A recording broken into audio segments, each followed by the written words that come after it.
You know how you open some books and bam, you're hit with this wall of names? Well, that's exactly how the Gospel of Matthew kicks off, with a long, kind of dense genealogy. It's so easy to just skip over it, right?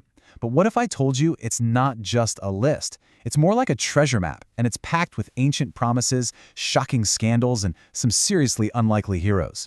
Let's dig in and see what we can find. And it's a totally fair question. Why would you start one of the most important books ever written with what looks like a boring family tree? Well, you have to remember who Matthew is writing for. To his original Jewish audience, this wasn't boring at all. This was everything. It was the proof, the evidence that Jesus was the one they had been waiting for, connecting him directly to Israel's most legendary figures. And hidden inside these names, oh, there are some of the most dramatic stories you will ever hear. So here's our game plan for this explainer. First, we'll look at the foundational promise made to the patriarchs. Then we'll see how that promise gets focused, like a laser beam, on a specific royal line.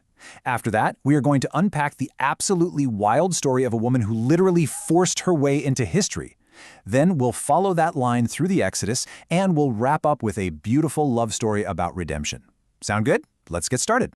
Okay, so our story has to begin with the three great patriarchs of Israel. These guys aren't just random names at the top of a list. They're the ones who received a world-changing promise, straight from God. And just take a look at this timeline for a second. We're not talking about a few hundred years ago. We are going way, way back, nearly 4,000 years. The story Matthew is telling has incredibly deep roots, starting with Abraham, born around 1948 BC. This isn't just history, folks. This is ancient history. So Matthew's starting with these three. That's no accident. Abraham, his son Isaac, and his grandson Jacob. This immediately signals to his audience that the story he's about to tell is about a sacred covenant, a divine promise that was handed down from father to son, generation after generation. And here it is. This is the promise we're talking about. It was first given to Abraham and then passed down. The idea was that one day a very specific descendant or seed from this one family would bring a blessing to the entire world. So Matthew is basically saying, hey, pay attention. I'm about to show you exactly who that descendant is. Now, Jacob, whose name got changed to Israel, had 12 sons. So you'd probably think the big promise would pass to the oldest son, right? That's how it usually worked. But nope. Instead, a very specific prophecy points to the fourth son, Judah, as the one who would be the ancestor of kings. This is the moment it all gets locked in. On his deathbed, Jacob gives this unbelievable prophecy. The scepter, you see, is a symbol of royalty, of kingship.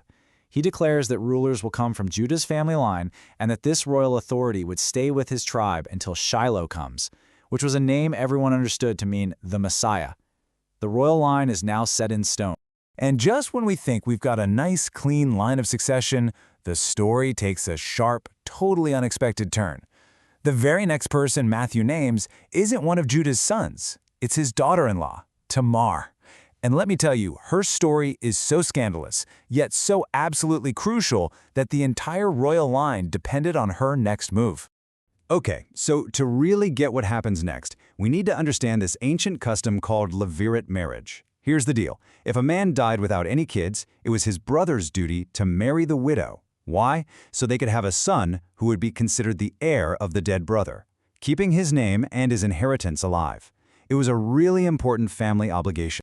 And this is Tamar's crisis. Her first husband, who was Judah's son, dies. Then her second husband dies too.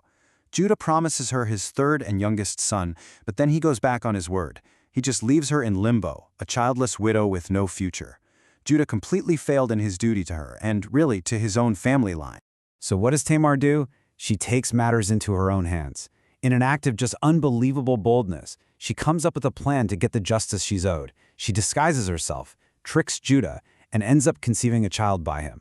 And look, this wasn't about some personal revenge plot. This was a desperate fight to keep the promised family line going, the very line that Judah himself was neglecting.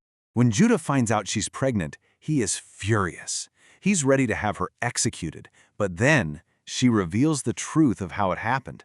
And in this stunning moment of humility, he admits it out loud, "She hath been more righteous than I." He confesses his own failure, and she is completely vindicated. Her son, Phares, is the one who carries on the royal line. Just incredible. All right, so the line is secured, thanks to Tamar's son. Now we're going to hit the fast-forward button and jump ahead several centuries. During that time, this one family has exploded into the nation of Israel. They've been enslaved in Egypt, and they've just been miraculously freed and are now in the wilderness, heading for the Promised Land. The family line continues from Tamar's son, Pharez, to his son Isram, and then to his son Aram. But honestly, the historical record goes pretty quiet on these guys. All we really know are their names. They are the quiet, faithful links in the chain, carrying that promise through all those long, hard years of slavery in Egypt. But that silence breaks with a man named Nashim. He shows up during the time of Moses, and he's a big deal. He's the chief prince of the tribe of Judah, which just reinforces that old prophecy about his tribe being the leaders. This was a man of huge importance. He even became the father-in-law of Aaron, the very first high priest of Israel. And then, here we go again with another twist. The next link in the chain is Nashon's son, Salmon, and he marries Rahab. If that name rings a bell, it should. This was Rahab of Jericho, a non-Israelite who showed incredible faith when she hid the Israelite spies. So for the second time in this genealogy, we see a Gentile woman grafted into this sacred family line simply because of her faith. And that brings us to the last part of our explainer today, and to one of the most beloved stories of all time. It's a story about loss, about incredible loyalty, and about a very special kind of hero, known as a Redeemer. So to really get this next part, we need to understand this idea of a kinsman redeemer. It was a bit like that levirate marriage custom. A kinsman redeemer was a male relative who had responsibility to step in and rescue a family member who was in deep trouble, like by marrying a childless widow to give her a future, or buying back family land that had been lost.